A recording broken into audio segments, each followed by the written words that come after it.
I remember the first time I felt that tight, sinking feeling in my stomach about money. I was 8 years old, standing in line at the grocery store with my mom, watching her check the price of every item twice, whispering numbers under her breath. I didn't know it then, but that moment, that quiet tension, planted a seed. It wasn't about the money itself, it was about fear. Fear that somehow there might never be enough. Fear that mistakes could cost more than we could afford. And the strange part? I wasn't broke. I didn't even have financial responsibility yet. But somehow that anxiety was already shaping me. Have you ever felt stressed about money even when you're technically okay? Like you should be fine, but your brain refuses to believe it? That's what I want to explore today. Why financial anxiety isn't just about numbers in your bank account. It's created long before real money problems ever appear. Most people think money anxiety is straightforward. You're stressed because you don't have enough, or because you're living paycheck to paycheck. And while that can be true, it's not the whole story. The truth is, money fear often begins long before your first bill, your first paycheck, or your first credit card. It starts with the environment you grow up in, the cues you absorb, and the stories you're told, often without realizing it. If your parents argued about money, even quietly you learned that money equals tension. If you heard phrases like, "we can't afford that," or "money doesn't grow on trees," your brain associated scarcity with safety. It wasn't the financial situation itself that mattered. It was the emotional message that came with it. And this isn't about blame. It's not that your parents did something wrong. Most of the time, they were just repeating patterns they'd learned themselves. But the result? You can grow up carrying an invisible stress that no paycheck fully fixes. So how does this happen? Psychologists call it early conditioning. Your brain is constantly scanning for threats, especially in childhood. And money, because it directly impacts survival in our society, becomes a major stress signal. Think about it like this. A child sees a parent panic over bills. The parent's pulse rises, their voice tightens, and their body language says, something bad is happening. Even if the child doesn't understand the numbers, they internalize the emotional signal.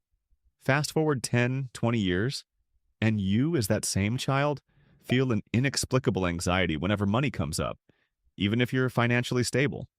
It's not just observation either, it's reinforcement. If you got scolded for asking for something expensive or rewarded only when saving every penny, your brain starts building rules. Spending equals danger, saving equals safety. These rules stick because they're tied to emotion. Your brain isn't logical about it, it's emotional. And it goes beyond family. Our environment plays a role too. Growing up in a neighborhood where money struggles are common, or constantly seeing financial stress portrayed in media, can reinforce the idea that money is scarce, unstable, and dangerous. Your subconscious is building a map of the world, and in that map, financial security feels like a fragile, rare thing. Even your personality can amplify it. Some people are naturally more sensitive to uncertainty. Some people internalize risk differently. Combine that with early conditioning, and you have a perfect storm where financial anxiety lives before your first paycheck. Here's another layer: the money scripts we carry. These are the unconscious beliefs about money formed in childhood. Rich people are greedy. I'll never have enough. Money is evil. Even if you consciously reject these ideas, they can influence decisions, emotions, and stress levels. You might find yourself oversaving, avoiding investments, or panicking when bills come in, all because of these invisible scripts. And the math side isn't immune either. Let's say your subconscious has coded scarcity deeply. You might constantly calculate worst-case scenarios like, what if I lose my job? Or what if this expense ruins me? Your mind is doing compound interest math for anxiety, projecting small financial worries into catastrophic futures. I see this with adults all the time. Someone making a healthy income, maybe even investing responsibly, but still losing sleep over their finances. Why? Because the fear isn't rooted in their actual numbers. It's rooted in decades of emotional conditioning, repeated patterns, and subconscious beliefs. Even spending behaviors can reveal it. Do you notice impulsive purchases followed by guilt?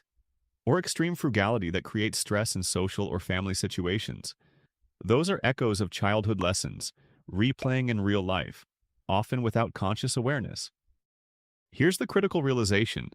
Knowing that your financial anxiety is learned, not inevitable, changes everything.